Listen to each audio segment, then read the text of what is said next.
ദൈവതിരുനാമം മഹത്വപ്പെടുമാറാകട്ടെ. എൻ്റെ പേര് സോന. ഞാൻ വരുന്നത് ഇടുക്കി അടിമാലിയിൽ നിന്നാണ്.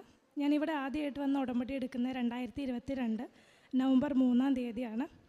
അപ്പോൾ ഞാനിവിടെ ഉടമ്പടി എടുക്കാൻ വന്ന ടൈമിൽ ഞാൻ MSc ഫൈനൽ ഇയർ പഠിക്കുമായിരുന്നു.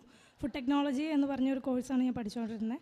അപ്പോൾ ബേസിക്കലി ഞാൻ ഭയങ്കര ടെൻഷനുള്ളൊരു വ്യക്തിയായിരുന്നു. ചെറിയ കാര്യങ്ങൾക്ക് വരെയും ഭയങ്കരമായിട്ട് ഞാൻ ടെൻഷൻ അടിച്ചുകൊണ്ടിരിക്കുമായിരുന്നു. അപ്പോൾ ഞാൻ ഈ പഠിച്ചുകൊണ്ടിരിക്കുന്ന ടൈമിൽ തന്നെ എല്ലാവരും ചോദിക്കും, ഇത് പഠിച്ചിട്ട് വല്ല കാര്യമുണ്ടോ, ജോലി ആവാറായില്ല, ഇങ്ങനെയൊക്കെ ഓരോന്ന് പറയുമ്പോൾ എനിക്ക് ടെൻഷൻ കൂടി വരികയാണ് ചെയ്തുകൊണ്ടിരുന്നത്. അപ്പോൾ ഞാൻ ഇവിടെ വന്ന് ഉടമ്പടി എടുക്കാൻ നേരത്തെ ഞാൻ നിയോഗത്തിൽ വെച്ച ആദ്യത്തെ കാര്യം തന്നെ ജോലിയുടെ കാര്യമായിരുന്നു. അപ്പോൾ പഠിച്ചിറങ്ങുമ്പോൾ തന്നെ നല്ലൊരു ജോലി തരണമേ എന്ന് പറഞ്ഞാണ് ഞാൻ നിയോഗത്തിൽ വെച്ചിരുന്നത്. അങ്ങനെ ഞാൻ യൂട്യൂബിൽ സാക്ഷ്യങ്ങളൊക്കെ ഒരുപാട് കാണുമായിരുന്നു. അപ്പോൾ അതിലൂടെയാണ് ഡേറ്റ് ഇട്ട് പ്രാർത്ഥിക്കുന്ന ഒരു സാക്ഷ്യങ്ങൾ ഞാൻ കണ്ടുകൊണ്ടിരുന്നത്. അപ്പോൾ എന്താണ് അതെന്ന് എനിക്ക് അറിയത്തില്ലായിരുന്നു. അപ്പോൾ ഞാൻ ഇങ്ങനെ കുറേ സാക്ഷ്യങ്ങൾ കണ്ട് എനിക്ക് പിന്നെ മനസ്സിലായി എങ്ങനെയാണ് ഡേറ്റ് ഇട്ട് പ്രാർത്ഥിക്കേണ്ട കാര്യങ്ങളൊക്കെ. അപ്പോൾ ഞാനങ്ങനെ ഓഗസ്റ്റ് 15 എന്നുള്ളൊരു ഡേറ്റ് ഇട്ട് പ്രാർത്ഥിച്ചു. എനിക്ക് ഓഗസ്റ്റ് 15-നുള്ളിൽ ഒരു വഴി കാണിച്ചു തരണമേ മാതാവേ എന്ന് പറഞ്ഞ് ഞാൻ പ്രാർത്ഥിച്ചിരുന്നു. അങ്ങനെ ഞാൻ പഠിത്തമൊക്കെ കഴിഞ്ഞ് ഞാൻ കുറേ കമ്പനീസിലോട്ട് CV ഒക്കെ അയച്ചിരുന്നു. പക്ഷേ ഒരു ഫ്രഷർ എന്ന നിലയിൽ അങ്ങനെ ഇൻ്റർവ്യൂ കോൾസ് ഒന്നും അങ്ങനെ വന്നിട്ടുണ്ടായില്ല.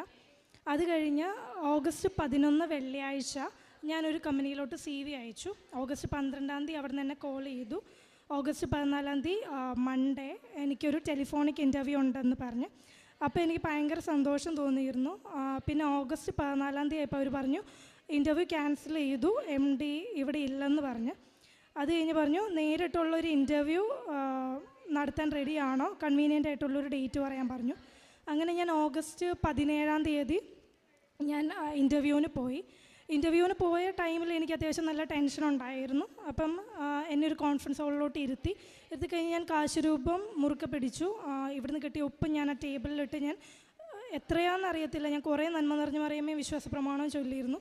അത് കഴിഞ്ഞ് അവിടെ ഇരുന്ന് കുറച്ച് നേരം കഴിഞ്ഞപ്പോൾ MD വന്ന് കഴിഞ്ഞപ്പോൾ എൻ്റെ ടെൻഷനൊക്കെ പോയി.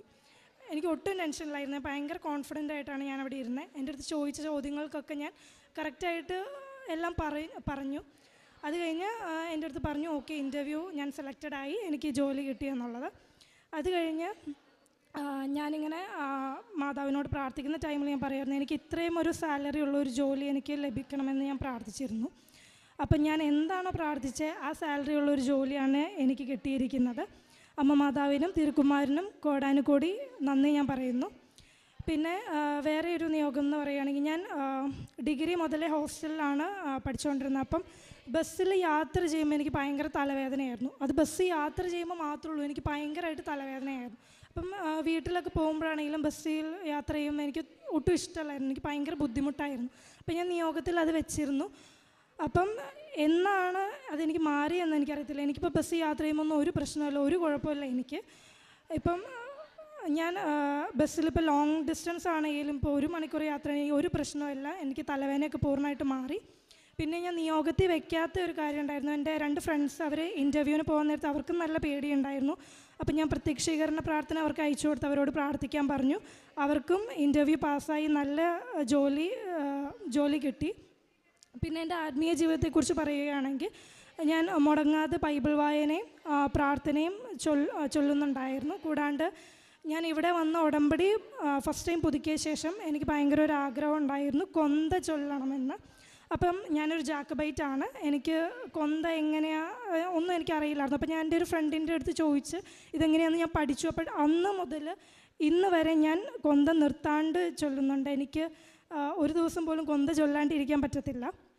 പിന്നെ ഇവിടുന്ന് കിട്ടുന്ന പത്രം ഞാൻ ഓട്ടോ ചേട്ടന്മാർക്കും ഗവൺമെൻറ് ഹോസ്പിറ്റലിലൊക്കെയാണ് കൊടുത്തുകൊണ്ടിരുന്നത്. കൂടാണ്ട് ഗവൺമെൻറ് ഹോസ്പിറ്റലിൽ രോഗികൾക്ക് ഫുഡൊക്കെ മേടിച്ചു കൊടുക്കുമായിരുന്നു. ഇവിടുത്തെ ഉടമ്പടി ധ്യാനത്തിൽ യൂട്യൂബ് വഴി പങ്കെടുക്കുമായിരുന്നു. അമ്മ മാതാവും തിരുക്കുമാരനും തന്ന അനുഗ്രഹങ്ങൾക്ക് കോടാനുകൂടി നന്ദി പറയുന്നു. വിശ്വസിച്ചാൽ നീ ദൈവത്തിൻ്റെ മഹത്വം കാണും എന്നുള്ള ഒരു വാക്യം എൻ്റെ ജീവിതത്തിലൂടെ ഞാൻ അനുഭവിച്ചതാണ്. അതുകൊണ്ട് നിങ്ങളും വിശ്വാസത്തോടെ ഉടമ്പടിയിൽ നിൽക്കുകയാണെങ്കിൽ നിങ്ങളെയും ദൈവം അനുഗ്രഹിക്കും. നന്ദി.